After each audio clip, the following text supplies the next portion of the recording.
Are you in a healthy relationship? This question may seem simple, but the answer can be complex. Today, we delve into the subtle signs that might indicate your relationship is not as healthy as you think. It's crucial to understand these signs, as they can greatly impact your emotional well-being. They can be easily overlooked, but with awareness, you can spot them and take action. Remember, recognizing an unhealthy relationship is the first step towards making positive changes. First off, excessive control and dominance. A relationship should be a partnership, a collaboration, a meeting of equals. But when one partner starts to exercise too much control or dominance over the other, it's a sign that the relationship has taken a turn for the unhealthy. So, what does excessive control and dominance look like? It might be one partner making all the decisions, from what movie to watch on a Saturday night, to larger life choices like where to live or what job to take. It could be one partner who insists on knowing the other's whereabouts at all times, checking their phone, or dictating who they can or cannot see. But it's not just about overt control. Dominance can also be subtle, masked as concern or love. It's the partner who insists on driving because they don't trust the other's abilities. It's the partner who takes over tasks because they believe they can do it better. It's the partner who makes decisions on behalf of the other, assuming they know best. These behaviors might seem benign, even caring at first, but they're not. They're damaging, creating an imbalance of power and stifling the other person's independence and self-esteem. They're about control, not care. When one person in a relationship has more power, it creates a dynamic where the other person feels less significant, less valued. This can lead to feelings of inadequacy and worthlessness. And over time, it can erode a person's sense of self, their confidence, and their ability to stand up for themselves. It's important to recognize the red flags of control and dominance. It's important to know that it's not normal or healthy for one partner to have all the power.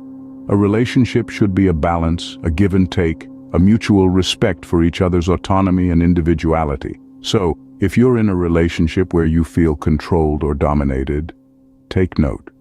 It's not about love, it's about power. And that's not what a healthy relationship looks like. A relationship should be about mutual respect, not control and dominance. Next up, lack of effective communication. Here's the thing. Communication is like oxygen for relationships. It's the lifeline that keeps the heart of your relationship pumping. It's how you build understanding, resolve conflicts, and show your partner that you genuinely value their thoughts and feelings. When communication breaks down, the relationship often follows suit. Picture this.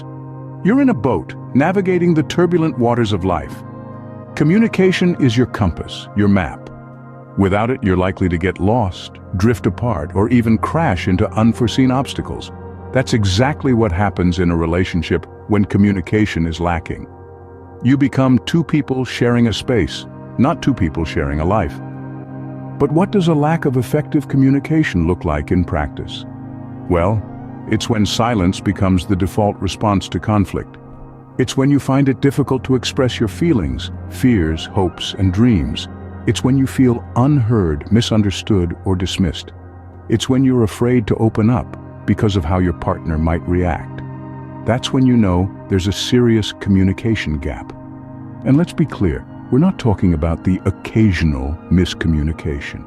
That happens in every relationship.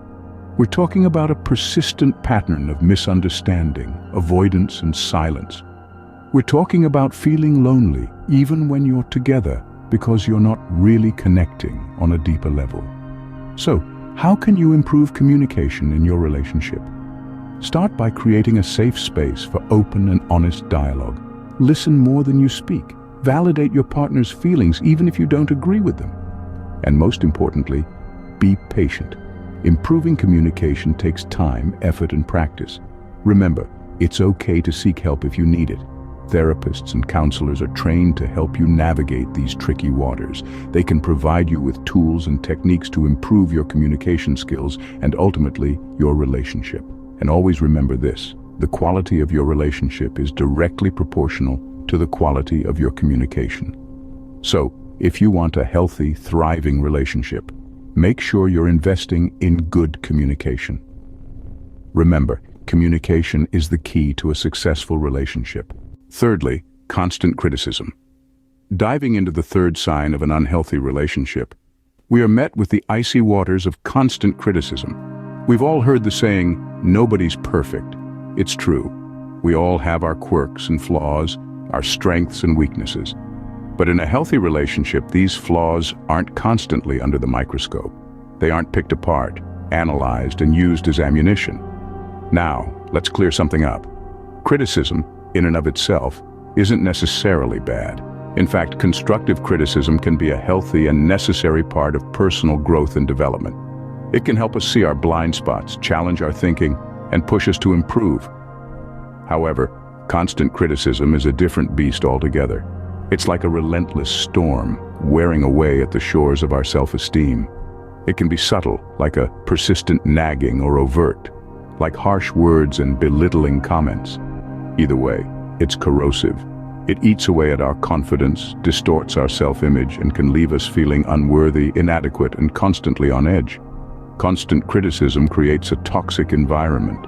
It's like living under a dark cloud, never knowing when the next thunderclap of criticism will strike.